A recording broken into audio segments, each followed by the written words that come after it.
സുഹൃത്തുക്കളെ, LDC, LGS എക്സാമുകൾക്കായിട്ട് നമ്മൾ തിരഞ്ഞെടുത്തിട്ടുള്ള ഒരു 40 ചോദ്യങ്ങളാണ് ഈ വീഡിയോയിൽ ഉൾപ്പെടുത്തിയിട്ടുള്ളത്. ഒരു റിവിഷൻ സീരീസ് ആയിട്ടാണ് നമ്മളിത് ചെയ്യുന്നത്. നമ്മുടെ ഒന്നാമത്തെ ചോദ്യം, തലച്ചോറിൻ്റെ ഏത് ഭാഗമാണ് ശ്വസനം നിയന്ത്രിക്കുന്നത്? തലച്ചോറിൻ്റെ ഏത് ഭാഗമാണ് ശ്വസനം നിയന്ത്രിക്കുന്നത്? മിഡുല്ല ഒബ്ലാങ്കേറ്റ. അപ്പം മിഡുല്ല ഒബ്ലാങ്കേറ്റയാണ് ശ്വസനം നിയന്ത്രിക്കുന്ന തലച്ചോറിൻ്റെ ഭാഗം. രണ്ടാമത്തെ ചോദ്യം, ഏത് രോഗം സ്ഥിരീകരിക്കാനാണ് വൈഡൽ പരിശോധന നടത്തുന്നത്?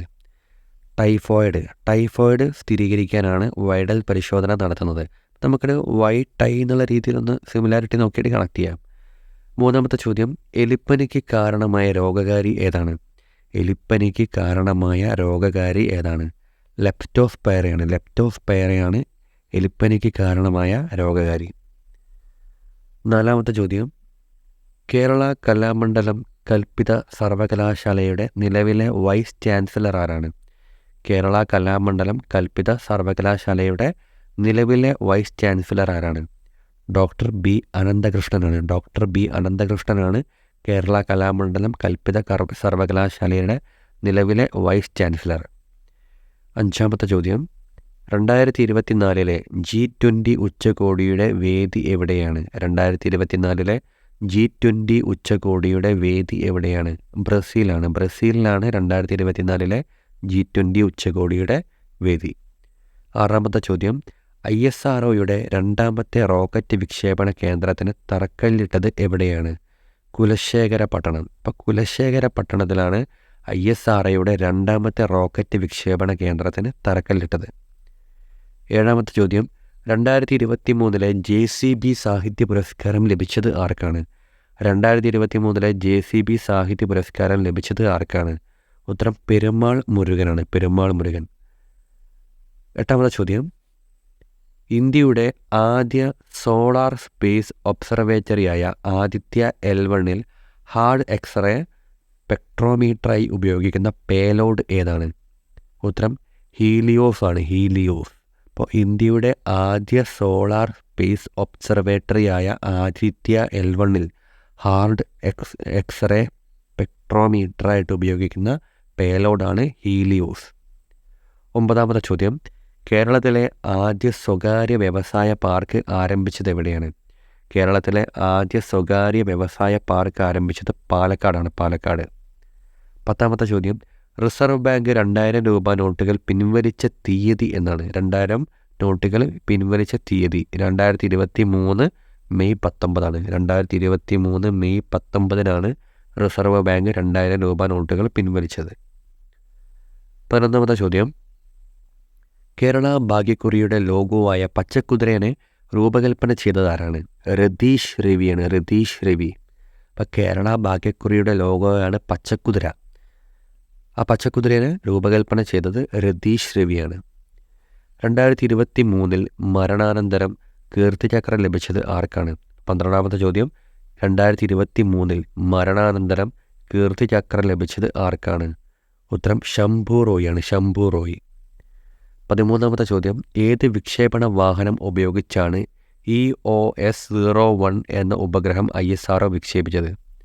ഉത്തരം PSLV-C-49. PSLV-C-49 ഉപയോഗിച്ചാണ് ISRO EOS-01 എന്ന ഉപഗ്രഹം വിക്ഷേപിച്ചത്.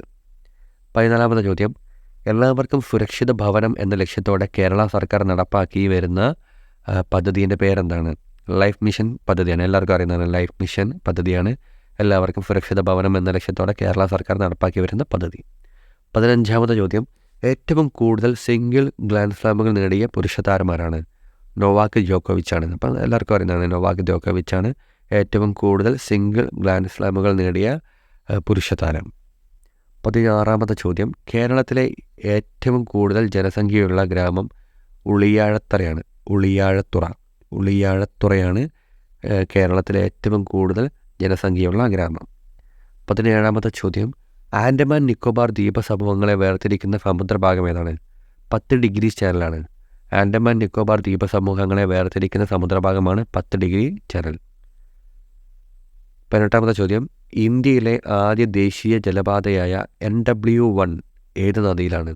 ഗംഗയിലാണ്. അപ്പോൾ ഗംഗയിലാണ് ഇന്ത്യയിലെ ഇന്ത്യയിലെ ആദ്യത്തെ ദേശീയ ജലപാതയായ NW1 സ്ഥിതി ചെയ്യുന്നത്? 19ാമത്തെ ചോദ്യം, 2 വേലിയേറ്റങ്ങൾ തമ്മിലുള്ള സമയ വ്യത്യാസം എത്രയാണ്? 12 മണിക്കൂർ 25 മിനിറ്റാണ്. അപ്പോൾ 2 വേലിയേറ്റങ്ങൾ തമ്മിലുള്ള സമയ വ്യത്യാസം എന്ന് പറയുന്നത് 12 മണിക്കൂർ 25 മിനിറ്റാണ്. 20ാമത്തെ ചോദ്യം, അയോണോസ്ഫിയർ ഏത് അന്തരീക്ഷ മണ്ഡലത്തിൻ്റെ ഭാഗമാണ്? അയോണോസ്ഫിയർ ഏത് അന്തരീക്ഷ മണ്ഡലത്തിൻ്റെ ഭാഗമാണെന്ന് ചോദിച്ചാൽ തെർമോസ്ഫിയർ ആണ്. തെർമോസ്ഫിയറിൻ്റെ ഭാഗമാണ് അയോണോസ്ഫിയർ. അടുത്തത് 21ാമത്തെ ചോദ്യം, സർക്കാരിൻ്റെ ചെലവ് വരുമാനത്തേക്കാൾ കൂടുതലാകുമ്പോൾ ഉണ്ടാകുന്ന അവസ്ഥയാണ് ധനക്കമ്മി. സർക്കാരിൻ്റെ ചെലവ് വരുമാനത്തേക്കാൾ കൂടുതലാകുമ്പോൾ ഉണ്ടാകുന്ന അവസ്ഥയാണ് ധനക്കമ്മി. നിർമ്മാണം ഉൾപ്പെടുന്ന മേഖല ഏതാണ്? നിർമ്മാണം ഉൾപ്പെടുന്ന മേഖലയാണ് ദ്വിതീയ മേഖല. ദ്വിതീയ മേഖലയിലാണ് നിർമ്മാണ പ്രവർത്തനങ്ങളൊക്കെ ഉൾപ്പെടുന്നത്. 23ാമത്തെ ചോദ്യം, 11ാം പഞ്ചവത്സര പദ്ധതി കാലയളവിൽ ഇന്ത്യൻ സമ്പദ് വ്യവസ്ഥ കൈവരിച്ച വളർച്ച എത്രയാണ്? ഉത്തരം ശരാശരി 7.9%. അപ്പം 11ാം പഞ്ചവത്സര പദ്ധതി കാലയളവിൽ ഇന്ത്യൻ സമ്പദ് വ്യവസ്ഥ കൈവരിച്ച വളർച്ച എന്ന് പറയുന്നത് ശരാശരി 7.9%. 24ാമത്തെ ചോദ്യം, സാധുജന പരിപാലന സംഘം സ്ഥാപിച്ചതാര്? അയ്യങ്കാളി. അപ്പോൾ അയ്യങ്കാളിയാണ് സാധുജന പരിപാലന സംഘം സ്ഥാപിച്ചത്. 25ാമത്തെ ചോദ്യം, തിരുവിതാംകൂർ മുസ്ലിം മഹാജനസഭ സ്ഥാപിച്ചതാരാണ്? വക്കം അബ്ദുൽ ഖാദർ മൗലവിയാണ്. തിരുവിതാംകൂർ മുസ്ലിം മഹാജനസഭ സ്ഥാപിച്ചത് വക്കം അബ്ദുൽ ഖാദർ മൗലവിയാണ്. അടുത്ത ചോദ്യം, 1888 പ്രസിദ്ധീകരിച്ച ഇന്ത്യ എന്ന പുസ്തകം രചിച്ച ഇംഗ്ലീഷ് സിവിൽ സർവീസുകാരൻ ആരാണ്? ഉത്തരം ജോൺ സ്ട്രാച്ചിയാണ്. ജോൺ സ്ട്രാച്ചി 1888 പ്രസിദ്ധീകരിച്ച ഇന്ത്യ എന്ന പുസ്തകം രചിച്ച ഇംഗ്ലീഷ് സിവിൽ സർവീസുകാരൻ ആരാണെന്ന് ചോദിച്ചാൽ ജോൺ സ്ട്രാച്ചിയാണ്. 27ാമത്തെ ചോദ്യം, ചൈനയിൽ ചരിത്രപരമായ ലോങ് മാർച്ചിന് നേതൃത്വം നൽകിയതാരാണ്? ലോങ് മാർച്ചിന് നേതൃത്വം നൽകിയത് മാവോ സെ തൂങ്ങാണ്. അപ്പം മാവോ സെ തൂങ്ങാണ് ചൈനയിലെ ചരിത്രപരമായ ലോങ് മാർച്ചിന് നേതൃത്വം നൽകിയത്. 28ാമത്തെ ചോദ്യം, ജീവശാസ്ത്രപരമായ തെളിവുകളും ക്രിമിനൽ അന്വേഷണത്തിലെ പ്രതിയും തമ്മിലുള്ള ബന്ധം സ്ഥാപിക്കാൻ ഉപയോഗിക്കുന്ന ലബോറട്ടറി സാങ്കേതിക വിദ്യയ്ക്ക് പറയുന്ന പേരാണ് DNA ഫിംഗർ പ്രിൻറ്റിംഗ്. അപ്പോൾ DNA ഫിംഗർ പ്രിൻറ്റിംഗ് എന്നൊക്കെ ഉപയോഗിക്കുന്നത് ജീവശാസ്ത്രപരമായ തെളിവുകളും ക്രിമിനൽ അന്വേഷണത്തിലെ പ്രതിയും തമ്മിലുള്ള ബന്ധം സ്ഥാപിക്കാൻ ഉപയോഗിക്കുന്ന ലബോറട്ടറി സാങ്കേതിക വിദ്യയാണ് DNA ഫിംഗർ പ്രിൻറ്റിംഗ്. 29ാമത്തെ ചോദ്യം, മെർക്കുറസ് നൈട്രൈറ്റ് എന്ന സംയുക്തം കണ്ടുപിടിച്ച ഇന്ത്യൻ ശാസ്ത്രജ്ഞൻ ആരാണ്? ഉത്തരം പ്രഫുല്ല ചന്ദ്ര റേയാണ്. പ്രഫുല്ല ചന്ദ്ര റേയാണ് മെർക്കുറസ് നൈട്രൈറ്റ് എന്ന സംയുക്തം കണ്ടുപിടിച്ച ഇന്ത്യൻ ശാസ്ത്രജ്ഞൻ. 30ാമത്തെ ചോദ്യം, ഹൈഡ്രജൻ സ്പെക്ട്രത്തിൻ്റെ ഏത് ശ്രേണിയാണ് ദൃശ്യപ്രകാശത്തിൻ്റെ തരംഗദൈർഘ്യത്തിൻ്റെ പരിധിയിൽ വരുന്നത്? ഒന്നുകൂടി ചോദ്യം, ഹൈഡ്രജൻ സ്പെക്ട്രത്തിൻ്റെ ഏത് ശ്രേണിയാണ് ദൃശ്യപ്രകാശത്തിൻ്റെ തരംഗദൈർഘ്യത്തിൻ്റെ പരിധിയിൽ വരുന്നത്? ബാൽമർ ശ്രേണിയാണ്. ബാൽമർ ശ്രേണി. 31ാമത്തെ ചോദ്യം, ഇന്ത്യയിൽ ദേശീയ സൈബർ സുരക്ഷാ ബോധവൽക്കരണ മാസമായി ആചരിക്കുന്നത് എന്നാണ്? ഒക്ടോബർ മാസമാണ്. അപ്പോൾ ഒക്ടോബർ മാസത്തിലാണ് ഇന്ത്യയിലെ ദേശീയ സൈബർ സുരക്ഷാ ബോധവൽക്കരണ മാസമായിട്ട് ആചരിക്കുന്നത്. 32ാമത്തെ ചോദ്യം, ഹേബിയസ് കോർപ്പസ് ആദ്യമായി എഴുതപ്പെട്ടത് എവിടെയാണ്? ഹേബിയസ് കോർപ്പസ് ആദ്യമായി എഴുതപ്പെട്ടത് എവിടെയാണ്?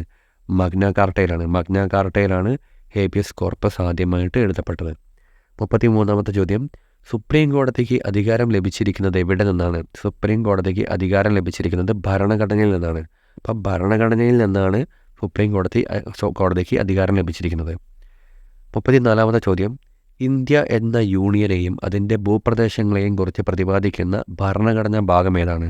ഭാഗം 1 അപ്പം ഭാഗം 1 ഇന്ത്യ എന്ന ഇന്ത്യൻ യൂണിയനെയും അതിൻ്റെ ഭൂപ്രദേശത്തെയും പറ്റി പ്രതിപാദിക്കുന്ന ഭരണഘടനാ ഭാഗം 1. ഏകപൗരത്വം എന്ന ആശയം ഇന്ത്യ കടമെടുത്തത് ഏത് രാജ്യത്തു നിന്നാണ്? ഏകപൗരത്വം എന്ന ആശയം ഇന്ത്യ കടമെടുത്തത് ബ്രിട്ടനിൽ നിന്നാണ്. ബ്രിട്ടനിൽ നിന്നാണ് ഏകപൗരത്വം എന്ന ആശയം ഇന്ത്യ കടമെടുത്തത്. 36ാമത്തെ ചോദ്യം, ഒരു പൊതു ഉദ്യോഗസ്ഥൻ തൻ്റെ ചുമതലകൾ നിർവഹിക്കാൻ വിസമ്മതിക്കുമ്പോൾ സുപ്രീം കോടതിയോ ഹൈക്കോടതിയോ പുറപ്പെടുവിക്കുന്ന റിട്ടാണ് മാൻഡമസ്. ഒരു പൊതു ഉദ്യോഗസ്ഥൻ തൻ്റെ ചുമതലകൾ നിർവഹിക്കാൻ വിസമ്മതിക്കുമ്പോൾ സുപ്രീം കോടതിയോ ഹൈക്കോടതിയോ പുറപ്പെടുവിക്കുന്ന റിട്ടാണ് മാൻഡമസ്. 37ാമത്തെ ചോദ്യം, പ്രധാനമന്ത്രിക്കോ കേന്ദ്ര സർക്കാരിലെ മന്ത്രിക്കോ പാർലമെൻറ്റ് അംഗത്തിനോ എതിരായ അഴിമതി ആരോപണങ്ങൾ അന്വേഷിക്കാൻ യോഗ്യതയുള്ള സ്ഥാപനം ഏതാണ്? ലോക്പാലാണ്. ലോക്പാൽ. പ്രധാനമന്ത്രിക്കോ കേന്ദ്ര സർക്കാരിലെ മന്ത്രിക്കോ അല്ലെങ്കിൽ പാർലമെൻറ്റ് അംഗത്തിനോ എതിരായ അഴിമതി ആരോപണങ്ങൾ അന്വേഷിക്കാൻ യോഗ്യതയുള്ള സ്ഥാപനമാണ് ലോക്പാൽ. 38ാമത്തെ ചോദ്യം, സെൻട്രൽ വിജിലൻസ് കമ്മീഷൻ സ്ഥാപിതമായ വർഷം 1964. അപ്പോൾ 1964 സെൻട്രൽ വിജിലൻസ് കമ്മീഷൻ സ്ഥാപിതമായത്. 39ാമത്തെ ചോദ്യം, മാരിയപ്പൻ തങ്കവേലു ഏത് മേഖലയിൽ അറിയപ്പെടുന്നു? സ്പോർട്സ് ആണ്. അപ്പോൾ സ്പോർട്സ് മേഖലയിൽ അറിയപ്പെടുന്ന വ്യക്തിയാണ് മാരിയപ്പൻ തങ്കവേലു. നമ്മൾ ഈ അവതരിപ്പിച്ച ചോദ്യങ്ങളിൽ മിക്കവയും ആവർത്തിച്ച് വന്നിട്ടുള്ളവയാണ്. നമ്മൾ കറണ്ട് അഫയർ അടുത്ത കാലങ്ങളിൽ പരീക്ഷകളിൽ വന്നിട്ടുള്ള ചോദ്യങ്ങളാണ്. അപ്പോൾ എല്ലാവരും അത് കൃത്യമായിട്ട് വായിച്ച് മനസ്സിലാക്കുക. ഓക്കെ, വീഡിയോ ഇഷ്ടപ്പെട്ടെങ്കിൽ നമ്മുടെ ചാനൽ സബ്സ്ക്രൈബ് ചെയ്യുക. Thank you.